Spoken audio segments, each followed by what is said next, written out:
Hey everybody, welcome back to 5 disturbing, creepy, paranormal, and just spine-chilling stories that I find and narrate from Reddit. If you enjoy this kind of content, please don't forget to like the video and please don't forget to subscribe to my channel. I post videos pertaining to real-life, creepy horror stories, different narrations from Reddit, as well as researched, scary topics. I hope that you enjoy the video.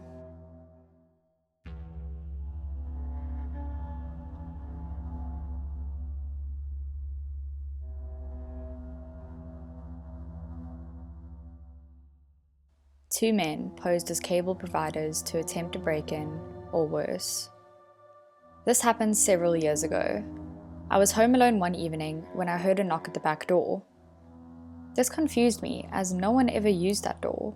My husband and I lived in a fourplex at the time and all of the units had a back door at the top of a narrow staircase. These doors were a little inconvenient to access, as you'd have to go around the building and up the narrow stairs, as opposed to the much wider main entrance at the front.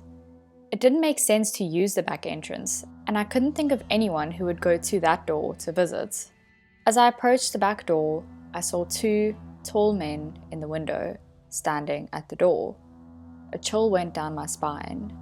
I did not feel safe opening that door, so I called out, "Hello?" One of the men tapped on the window. "Yes, hello, may we come in? We are with Bresnan."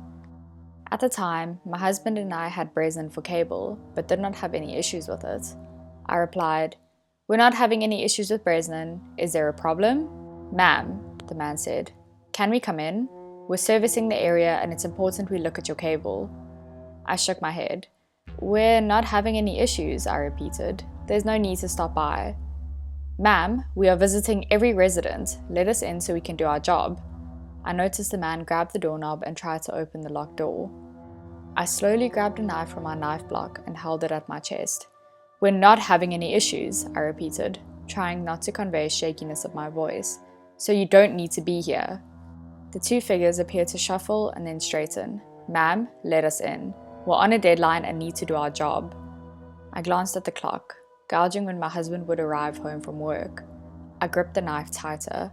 "Ma'am? Ma'am!" I saw him try the doorknob again. I closed my eyes and felt overwhelming gratitude of always locking my doors. Just then, a thought came to the forefront of my mind. "I'm sorry, I can't help you. Could I please get your names and badge numbers? I can give your supervisor a call to let him know our cable is fine." I heard another shuffle, and one of the men replied, "No need to, ma'am. We're sorry we wasted your time." With that, both of the men exited the staircase and disappeared into the night. Shaken up, I held the knife tight and tried to get my bearings. I remember making a mental note to call the cable company or the police, but my hands were shaking so badly I couldn't hold my phone. With the knife still grasped to my chest and the phone falling out of my other hand, I sank to the floor and cried. When my husband returned home, I told him what had happened. I was still very shaken up and had started crying again after he came home. He immediately called the Bresnan Cable Company and spoke to a representative, who informed us that no one from their company was out on assignment in our area. The next day, we asked our neighbors if they had a visit from the company. No one had. So to the two creepy men who tried to break into my home under the disguise of cable repair, let's not meet.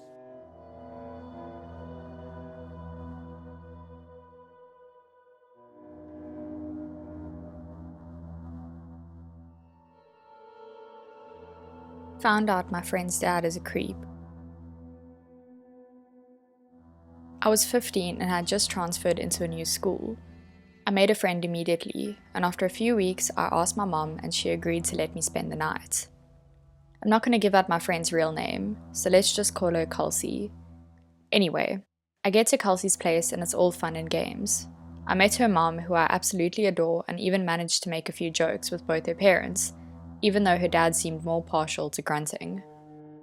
Around 10, we both got sleepy, and since I have horrible memory, I didn't remember to bring something to sleep with, so I borrowed a shirt from Kelsey that went down to my knees. We also slept together in the same bed. I know, probably not a good idea to be wearing just a shirt, with understuff of course, to a sleepover, but I trusted my friend and she was wearing something similar. We both passed out, but I woke up sometime later because I could feel the blanket moving. I turned my head and saw a shadowy figure I could just barely make out to be her dad step back from the bed and drop the blanket. I blinked in his direction like twice and then instantly fell asleep again. Dumb, I know, but I was dead tired and too sleepy to be properly alarmed. I felt the same thing after I fell asleep again, and this time I didn't move around too much as I looked and verified that yes, that was my friend's father, and that he was lifting the blanket off the side that I was sleeping on. My thighs were exposed because the shirt had ridden up when I slept, and I sat up, scaring him away from the blanket again. It took happening twice, but I finally caught on to what was going on, and to say I was scared was an understatement. I had a lot of shit going through my mind of potential horrible ways that could have ended. I made sure the blanket was around my legs and still acted sleepy because I didn't want him to know how aware I was. He moved away from the foot of the bed and stood by the TV, telling me some bullshit story that he was there to turn it down or whatever. I just went with it. He stood there for like 3 minutes, just looking back to see if I would lay down again, if I was even thinking about it. The fact that he was waiting on would have stopped me. Thankfully, he left the room and I grabbed my phone and tried my hardest to call my parents. They didn't answer because it was like 3 a.m. As I was trying to reach them though, I noticed that he never really left the hallway/bathroom space in front of Kelsey's door. He was still waiting for me to fall back asleep, and as such poked his head into the room every few minutes. At that point, I felt sick. I was the most terrified I'd ever been in my life, because I suddenly realized that we were the only two awake in the house. I went on sham chat just to contact people and not feel so isolated. I could have woke Kelsey, but I didn't. I was too scared, and I didn't want to lose my first friend, so I didn't bother to wake her up. I just stayed on my phone all night until she woke up, and I made her come with me to the bathroom because I was so nervous. If you're curious, I did eventually tell her what happened. She begged me to tell her mom, and I did, even though I didn't want to. She then came home with me and refused to leave until I told my mom. Together, they managed to get him out of the house, and Kelsey is still one of my closest friends to this day. And I'm immensely grateful of the fact that I'm a light sleeper. The only thing that woke me up those 2 times was because I could feel the blanket being lifted. It was such a small thing, but I'm so lucky that it woke me up. He could have done a lot worse than look if it wasn't for that.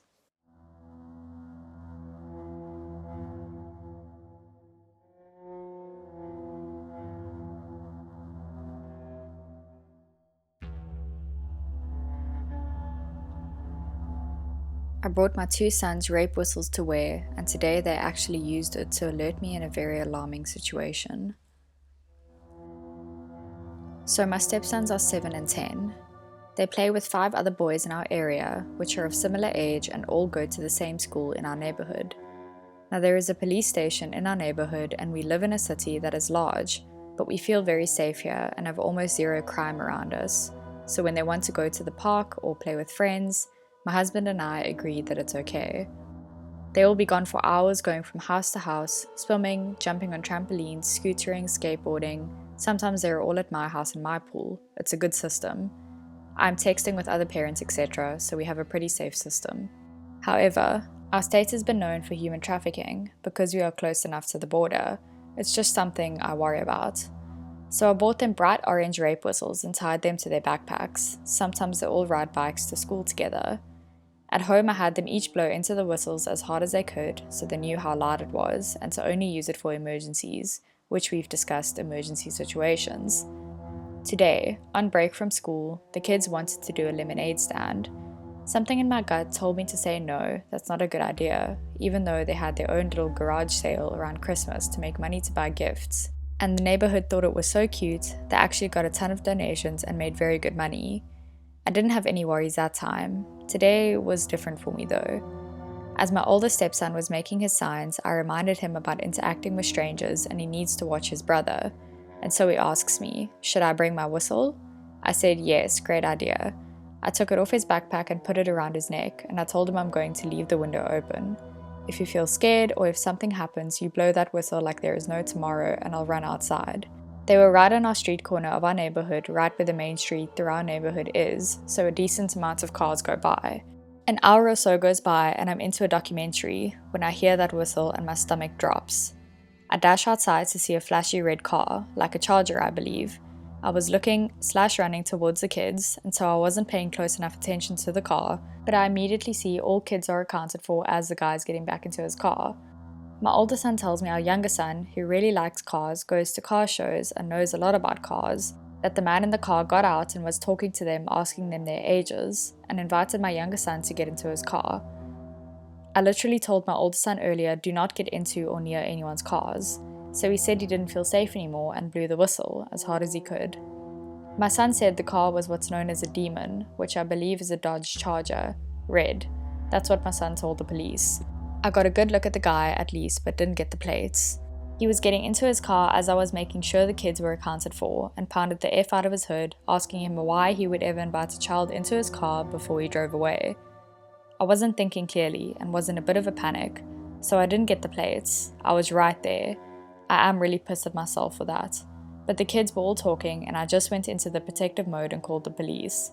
The police said they searched our entire neighborhood for the car and put out a description of the guy and car, with a now possibly dented hood from me, and they put out an alert and are taking this very seriously, so at least there's that. I'm so thankful for that $10 whistle I ordered on Amazon. Sometimes you just know when shit is about to go down. Still so shaken up about it, and all of the kids and parents are super concerned. We have a community website and we posted about our encounter on the website for other parents to be aware as well. I don't know for certain that the guy was up to no good, but if he wasn't, why leave so suddenly, you know? I don't know, my view on safety has been wrecked and it's going to take a while for things to feel okay again, I think. Make sure your kids have a plan for emergencies. They have intuitions also, and there is just something about that gut feeling you shouldn't ignore. It amazes me sometimes.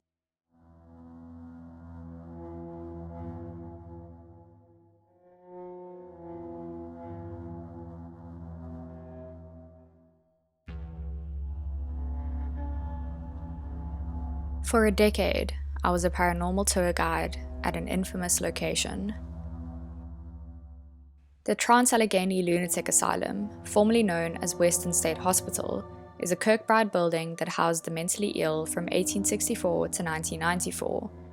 In 2007, it was privately purchased and has become a museum/historic location and ghost hunting spot. It has the most unpleasant and dark history that I've regaled to thousands of people, and it pains me to be an expert on the subject. In 2021, I retired from my position as a guide and ghost hunt event manager, under severe burnout. After all that I experienced there, it solidified in my mind that paranormal things that defy rational explanation do indeed happen, and certain phenomena are absolutely real, electronic voice phenomenon especially. It's almost October, and I'm feeling a little spooky, so here are a couple of strange things I experienced in my time there. One evening, while training for the job, I was on the first floor with a couple co-workers while everyone else was touring upstairs. We were just kinda killing time, quietly observing that area. Light from the outside was coming in through the windows, casting on the inner hall's wall. In that light, I watched the perfect silhouette of a man from head to hip walk through that light from left to right. I said something about it, and the three of us watched as an arm and hand moved into the light from the right side. I immediately ran into the room and began looking out of that window for someone outside. There was no one there. At that time, the realization that from the ground to the bottom of the window is like 7 feet didn't even occur to me. I will never forget the crisp, clear silhouette shape for as long as I live. We would run experiments with a spirit box. It rapidly scans radio frequencies and are believed to be a communication device.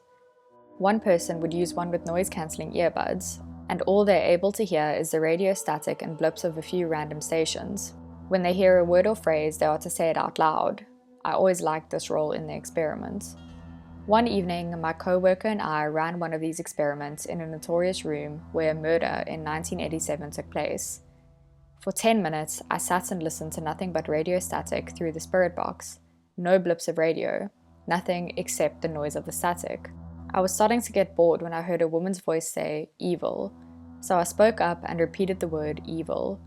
Next thing I know, my co-worker is shining a flashlight in my face to get my attention. I pull out the earbud and she was practically frantic, saying, "It's time to go, time to go." So we haul ass out of the room, down the hall, down the next hall to the censor section, before she would even tell me what happened. While I was hearing nothing but static, she said she kept hearing what sounded like someone shuffling their feet and walking around just outside of the door. She said she spoke up and asked, "Whoever is out in the hallway, are they nice?" That was when I spoke out and said, "Evil." In the wee hours one night, we figured it would be cool to see what would happen if we shut all of the doors of the ward. One of the doors, as I was closing it, the knob twisted in my hand.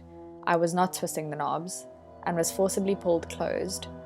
I stood there for several moments, opening and closing the door, trying to replicate what had happened, trying to explain it. Finally, the person with me was like, "What the hell are you doing?" It was so weird.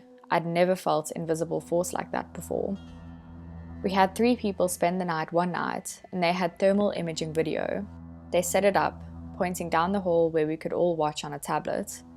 We thought it might be interesting to leave a device at the far end of the hall that would alarm if the field around it was disturbed. As one of the dudes walked down the hall to put it there, we could see his form on thermal imaging, clearly human-shaped in colors representing heat and warmth. When he walked by one of those doorways, about a quarter of the way down the ward, the shape of a head, neck, shoulders, and upper body of a person in colors indicating cooler temperatures, lean peeked out as he walked by, like someone popped out of the room for a sec as he walked by to check him out. I've never seen anything like it, won't forget it, and would give my left testicle, if I had one, for a copy of that footage. That happened a lot, a guest capturing something far out and not sending a copy to us. I'll end this long-winded Reddit post with something that absolutely changed me and that I still don't understand. I remember the exact night and time of these occurrences. That's how profound and somewhat unsettling they were. June 3rd and June 4th of 2017, 3:40 a.m. June 3rd.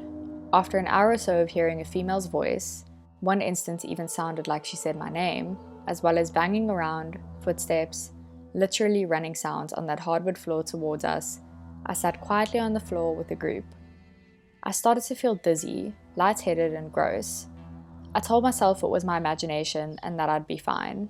A few minutes later, I started to feel this intense burning sensation on my lower back, just to the right of my spine. Again, I told myself it was all just my imagination.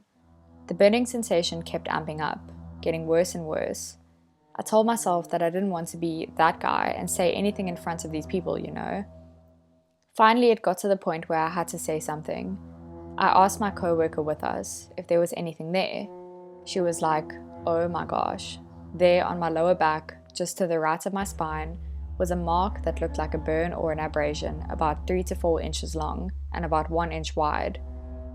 Now, I'd seen other such claims made by visitors of scratch marks and the like, often writing them off, and the marks were always gone within an hour at most. I had visible marking on my back for almost a week. My nerves there, to this very day, often feel weird, sometimes chilled, sometimes like a skin soreness, especially when I think on the experience. June 4th. Same part of the building, same part of the night, because I just can't get enough, right?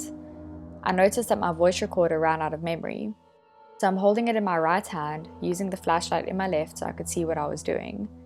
Suddenly, I feel a burning sensation on the underside of my right forearm, did a "what the F" and shifted my flashlight to it.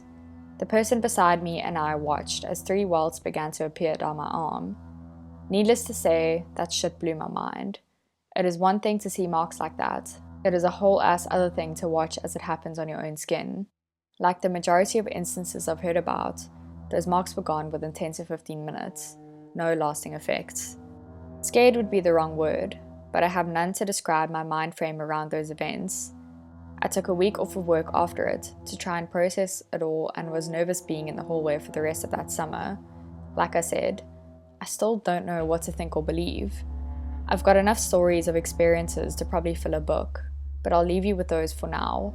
I will add a final note about how constantly poking around in the dark and talking about past true horrors of human experience day in and day out truly takes its toll, spiritually and emotionally. Since my resignation, my mental health and overall level of happiness has greatly improved. I used to tell people for a while afterwards that it felt like I'd gotten out of a toxic relationship with that place.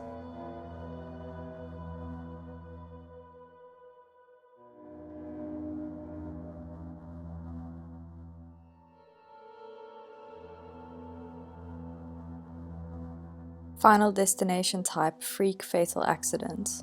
Literally unable to escape death. Growing up, we had a group of family friends who were the sweetest people ever. The parents had one biological daughter and an older son and daughter that they adopted from the mother's sister, who was a drug addict and lost custody of the kids. We went on family camping trips and vacations with them and are still family friends to this day. The older adopted daughter was a gorgeous blonde girl in my brother's grade, who was 22 at the time. She liked to go raving and partying and experimented with club drugs but had no serious drug addictions to my knowledge. The adopted brother at some point gatewayed from being a stoner to a full-on heroin addict, while the younger, biological daughter was kind of a shy, mousy, good girl type. The oldest daughter, let's call her Claire, decided to take a road trip with some friends for a skiing trip.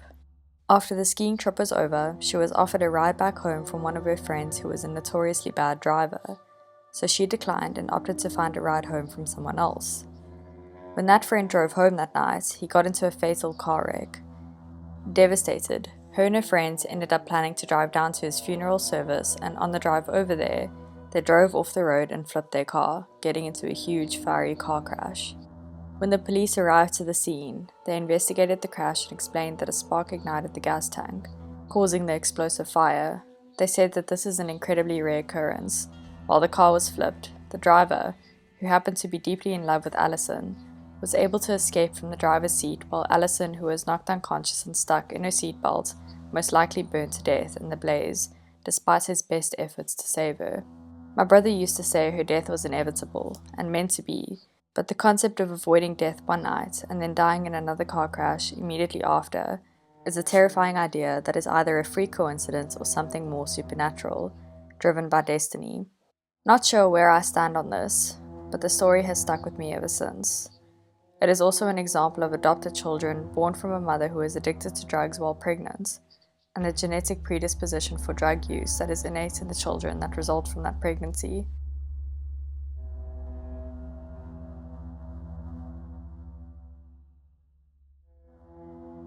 Thank you so much for watching this video. I hope that you enjoyed it. Don't forget to join me next week for a new scary video. If you enjoy these kinds of videos, please don't forget to like, and don't forget to subscribe to my channel if you like horror content. I hope you have an amazing week.